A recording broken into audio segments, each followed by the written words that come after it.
Cellphones, kung hindi mo lang importante po, paki-silent at mamaya na i-message yung mga asawa or mga manos at mamaya na i-message. Or kung may mga importante man, paki-silent or paki-vibrate na lang po para walang disturbance or hindrance sa salita ng Diyos. Tinatawagan ko po si Grace sa pagdala po ng banal na salita ng Diyos.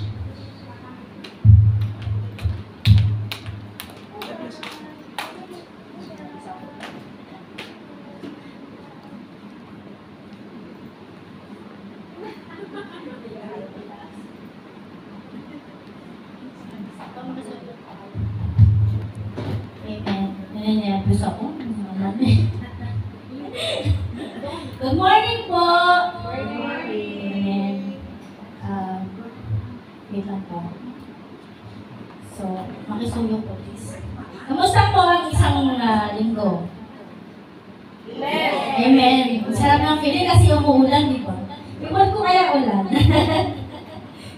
So, sige po, katulad po ng sabi ng ating mahal na Brother Josal, tayo po ay dadako na sa ating Word of God.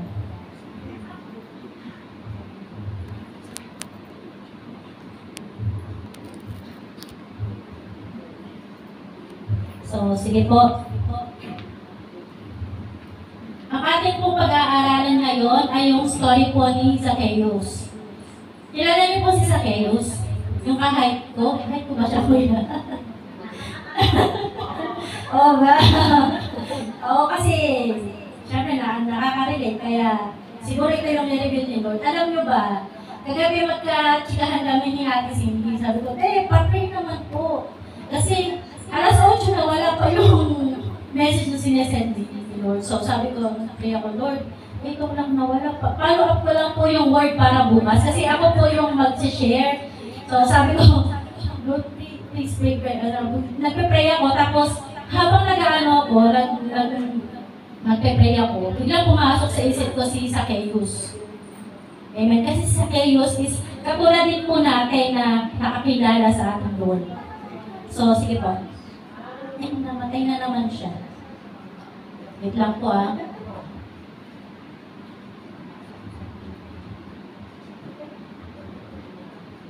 Ayaw po gumana ko. Paki-insert po yung USB please. Yan po yung pong lock po yan. Yan po. Opo. Yan. Yan. So, si Zacchaeus po, the tax collector. Makikita po natin yung story niya sa Luke 19, verse 1 to 10. So, si Zacchaeus po, siya po yung one of the very important character in the Bible. Kasi siya yung talagang nakakilala eh. Yung nakilala ng Jesus Christ, talagang nagbago talaga yung, kumbaga nakita mo sa kanyang buhay yung transformation, agad-agad. So, si Zacchaeus po, siya po yung yung chief tax collector. Amen? So nakikita niya po, nalagay lang po ako ng picture para ma-imagine nyo po na siya po yung pinaka-chief tax collector. And he was hated by people because he collected more than he could collect. Kumbaga, normal days na nangyayari din hanggang ngayon sa modern days na talagang karamihan sa mga ganyan, hindi na talaga mawawala. Yung may mga sumusobra ng kolekta, yung mga, alam mo na, mga, sorry for the word, mga burako. Amen. So, ganyan po ang character ni Zacchaeus. At meron din po siyang negative reputation as kumbaga parang ang tawag sa kanya ng mga taong bayan is traidor. Kasi nga, naloloko siya eh. Pagdating sa mga kwalitahan, dinodoble niya. Basta higit pa sa yung mga yung dapat na i-tax ng mga tao, mas ginagabihan niya. Tapos, during that era, tax collectors are despised as traitors. Yun nga po. As they were working for the Roman Empire, not for the Jewish community. When Jesus was passing through the city of Jericho, Zacchaeus became very excited to see him. Kumbaga, nakita kasi ni Zacchaeus na may pinagkakaguluhan. So parang, alam na, being marites din, naging marites din siya nung time na yun. So gusto niya makiosyo. So, amen? So since maliit siya, hindi niya alam kung paano niya makikita si Jesus Christ. Kasi nga, petit eh. Kumbaga, cute kami kasi. Meron talaga ganon. So, gumawa siya ng paraan kung paano niya makikita yung pinagkakaguluhan ng mga tao. So, umakyat siya doon sa sycamore tree. Amen. Yung kumbaga, gumawa siya ng paraan para makita niya kung ano yung rason ng pinagkakaguluhan ng mga tao. Then, saan ba tayo? Then, nung nakita siya ni Jesus Christ, sabi ni Jesus Christ, ba't ka na dyan? Baba ka dyan, kasi pupunta ako, yan ako mag-stay sa bahay mo. Sabi ni Jesus Christ.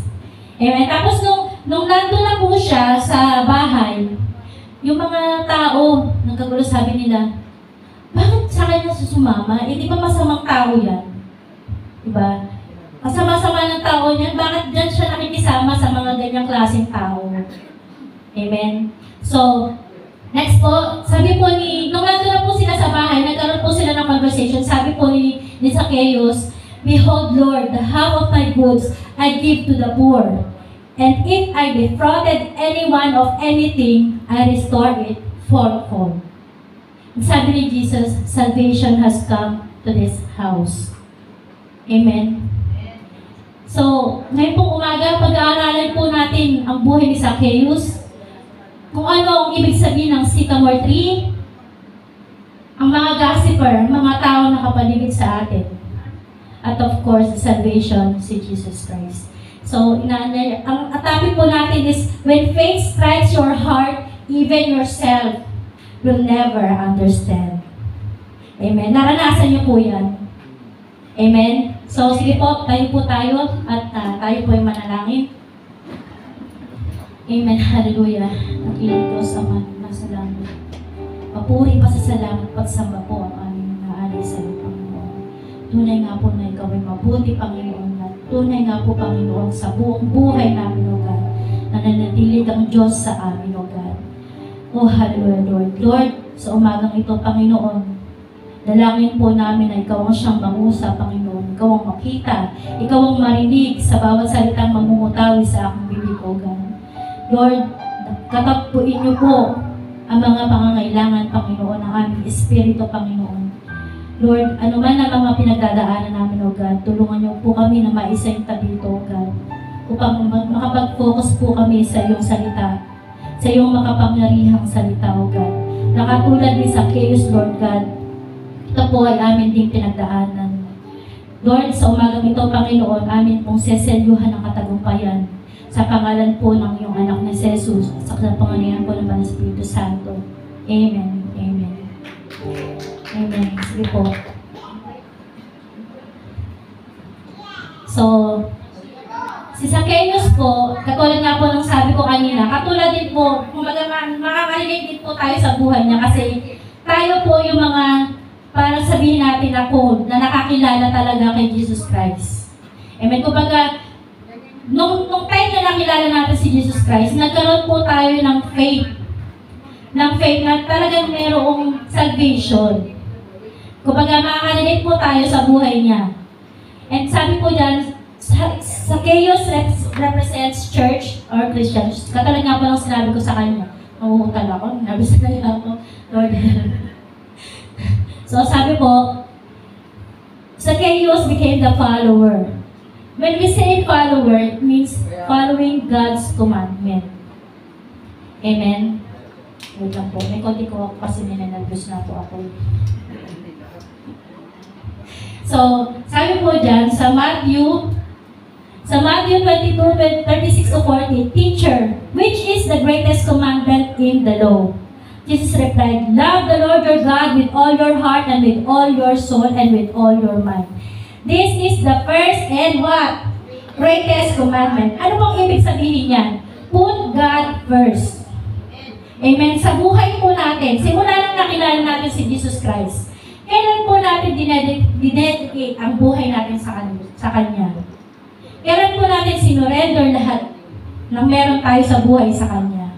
Kailan po natin inuna ang mga desisyon natin? Wala nating pinagdadasal sa Lord.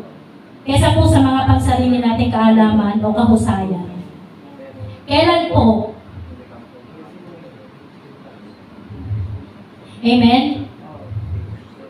So, hindi ko po alam kung ba't ito po yung pinadala ni Lord na message. Maybe it's about time to, mag-reflect din po tayo sa sarili natin. Kasi po ako po yung unang pinagalitan ng Lord dito. Bago po kayo, ako muna kinausap ni Lord dito. Ako po yung unang dinili. Amen. May mga time po kasi sa buhay natin na parang nag-hesitate ka na gawin yung isang bagay. Kung alam mo yun ang will ng Lord, pero pinanghihinaan po tayo ng loob. Kasi nakikita mo yung sitwasyon, parang maraming circumstances na pwedeng mangyari, diba, na pwede kang masaktan kung gagawin mo yon. Pero ang sabi nga po, kung will ng Lord at hindi po siya hindi ka makakagawa ng masama, why not? Gawin po natin. Huwag po tayo mag-hesitate na gawin kung anong will po ng Lord sa buhay po natin. Palagi ko po yung inuulit. Amen? So sabi po, put God first. Katulad po ni Zacchaeus, nung nakita niya si Jesus Christ, sinantabi niya yung trabaho niya, nakongolekta siya ng tax nung time na yun. Pero nung nakita niya kung sino yung pinagkakaguluhan ng mga tao, talagang gumawa siya ng paraan para makita kung sino ba yung pinagkakaguluhan nila. Bakit ganon kadami ang mga taong gusto siyang makita? Amen? Amen po? Next po, and the second is like it, love your neighbor as yourself. All the law and the prophets hang on these two commandments. Means deny yourself. How you will love your neighbor if you keep on entertaining your emotions, your feelings. Amen? Napakahirap mo magmahal ng kapwa kung halimbawa may sama ka ng loob dun sa tao, tapos nakita mo na nangangailangan, ba't ko tutulungan yan? Inano ko yan eh. Kumbaga minarites ako yan eh. Diba? Hindi ako pinautak niyan eh. Diba? Kumbaga, napakahirap magsundin itong na to, second commandment ng Lord. Kung hindi po natin, kung palagi po natin iisipin yung mararamdaman po natin. Amen. Palagi po natin tatandaan, ang lahat po ng nandito ay creation ng Lord. Ang ugali po ng tao, hindi po galing yung sa Lord. Masamang espiritu po. Espiritu po ang kalaban po natin, hindi po yung tao. Amen? Palagi po natin yung tatandaan para hindi din po tayo mahirapan na sundin po yung commandment. Kasi, kung alam mo na sumusunod ka sa commandment ng Lord, minamahal mo ang masama, ang mga gumawa sa iyo ng masama, pinaubaya mo sa Lord, hindi ka naman pababayaan ng Lord eh. Kumbaga, napakasarap sa feeling ng, parang sa isang magulang katulad po natin, may maraming mga magulang sa atin dito, na kapag alam mo na sumusunod yung anak mo sa utos mo, di ba nakaka-please yun sa Kanya? Ganon din po sa Lord. Kumbaga kahit na alam ng Panginoon kung gano'ng hirap yun, pero that's the way how we worship God. That's the way how we show our love to God. Amen? Kumbaga, wag po natin pakinggan kung ano man po yung nararamdaman. At kung ano yung mga ego and pride, wala po yan, baliwalain po natin yan. Wag po natin entertain yan. Kasi po, ang sabi ng Lord, deny yourself. What else? Love your neighbor as yourself. Amen? Kung gano'n po kamahal ang sarili mo, mas gano'n mo po mahalin ang kapwa mo. Amen? Kasi at the end of the day, yung ginagawa mong mabuti dun sa tao, masuklian man niya o hindi, babalik at babalik sa iyo ang biyaya ng Panginoon. Amen? Ganun po kabuti ang ating Panginoon. Ganun po siya kapag mamahal sa lahat ng kanyang mga nilikha. Amen po? Next po, worshiper. Complete surrender, life, finances, strongholds. Kailan po natin magiging motto yung from me, myself, and I, being selfishness into Lord, it's yours. Amen? Hindi ko mo sinabing worshiper eh. Yes, kakanta ka, magpupuri ka, magpapasalamat. But you know, pag sinusurrender mo ang buhay mo sa ating Panginoon, it also shows sa worship, sa form of worship. na lahat ng meron ka sa buhay mo, parang sinusurrender mo lahat sa Kanya, it's also a form of worshiping God. Kasi hinahayaan mo siyang mag-manage ng buhay mo eh. Masarap kaya ng ganun. For example, sa work lang, maging manager ka, tapos ikaw ang pag-manager niya. Di ba ang sarap ng feeling? Utos ka lang ng utos. Do this, do this, do this. O, di ba? Di ba, Jim? Gandang-ganda ka na naman sa akin, nakakita.